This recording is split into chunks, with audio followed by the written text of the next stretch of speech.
15 ming so'm evaziga yuzingizda paydo bo'lgan ugrilardan qutulishingiz mumkin. Bunday ortiqcha rasxod yoki xarajatlar kerak emas. Men dermatolog Jafar Sarikov aynan shu kasallik haqida ugrini kam xarj, xarajatsiz yo'l orqali davolashni men sizlarga tushuntirib beraman. Ugri, yuzdagi ugrilar odatda o'spirin davrlarida paydo bo'ladi. Masalan, 14 yoshdan to 22, 23, 25 yoshgacha, demak, yuzda ugrilar, husnbuzarlarning toshishi kuzatiladi. Bu nima bilan ifodalanadi? Ya'ni o'sha paytda yigit va qizlarda jinsiy gormonlarning faolligi oshgan yoki kamayib ketgan holatda bo'ladi. Endi tepada aytdim, 15 ming so'm. Bitta shunday maz bor, aynan yuzda ugrilarni, ayniqsa yiringli holatlar bo'lsa, stafilokokli, streptokokli infeksiyalar yiringlarni shakllanishiga sabab bo'ladi. Aynan shu maz bemalol yuzdagi ugrilarni ketkaza oladi. Bu mazni ko'pchilik biladi.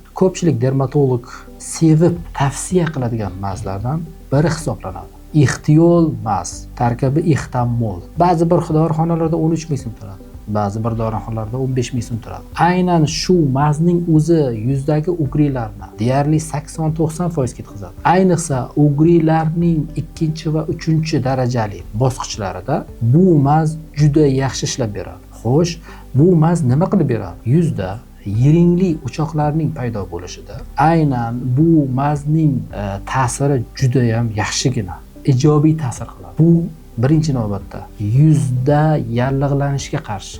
Ikkinchi ta'sir mexanizmi, yuzni oz-moz bo'lsa ham, chunki tarkibida vazelin bor, namlab turadi. Uchinchi ta'siri boshqa mazlardan farqli.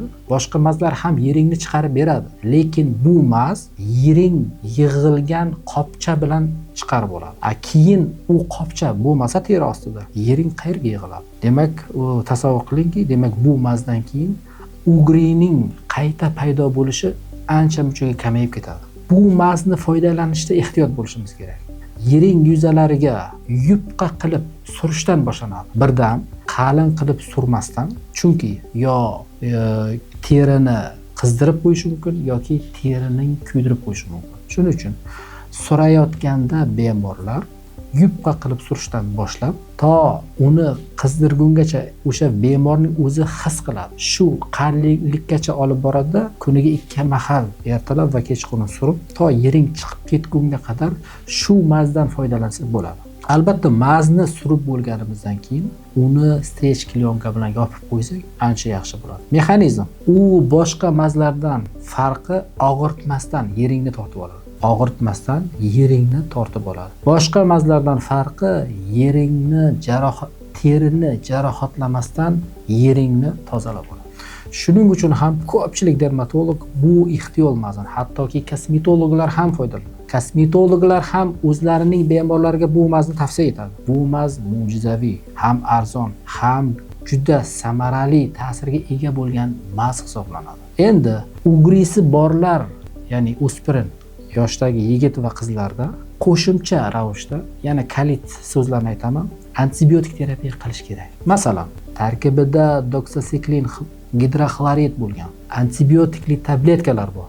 Doksasiklin 100 mg da chiqadi. Bittadan kuniga 2 mahal, kasallikni og'ir darajasi, yengil darajasiga qarab, bittadan kuniga 2 mahal, ertalab va kechqurun ovqat orasiga 10 kundan to 20 kungacha ichsa bo'ladi. Qo'shimchasiga tarkibida metronidazol sostavli, trihapol masalan 250 mg da chiqadi. Kuniga 3 mahal iching ovqatdan so'ng, 10 kundan 20 kungacha. Ugrini kelib chiqishida oshqozon shilliq qavatidagi o'zgarishlar, oshqozonning 12 barmoqli ichak qismida joylashib olgan Helicobacter pylorini ham beqiyos o'rni bor, vazifasi bor.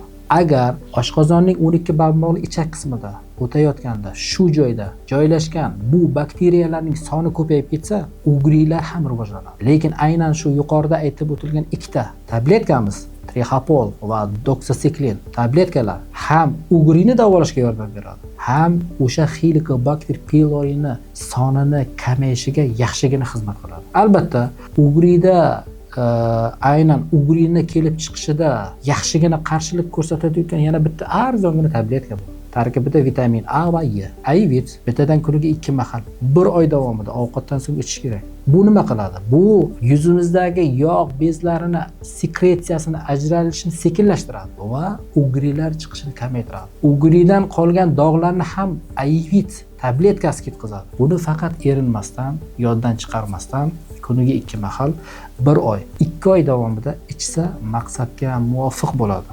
Deylik, o'spirin yoshdagi ugrilari bor bemorlarda aytarli boshdan oyoq tahlil natijalar qilish shart emas.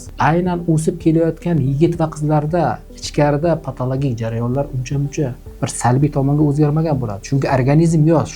Ularda jinsiy gormonlarning faoliyatida o'zgarish bo'ladi. Va eng asosiysi, ugridan qutulay desangiz, parhez qoidalariga rioya qilasiz. Ularni ham aytib o'taman. 5 ta mahsulotdan tiyilib turasiz. Birinchisi, gazli ichimliklar.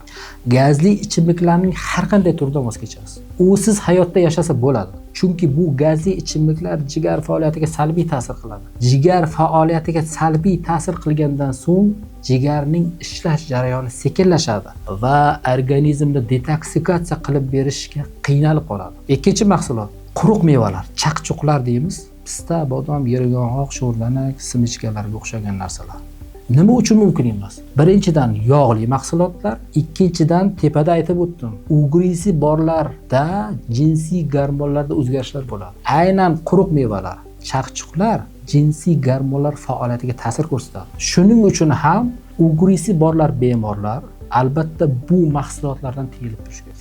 Uchinchi mahsulot, sut va sut mahsulotlari. Iloji boricha qabul qilmay turish kerak. Bu ham demak ugrini rivojlanishiga yordam beradi. Husnbuzarning kelib chiqishiga sabab bo'lishi mumkin. To'rtinchi mahsulot bu ommalashgan mahsulot, yarim tayyor mahsulot, fast food mahsulotlari. Yo'q, mahsulotlarni qabul qilmang, iloji boricha.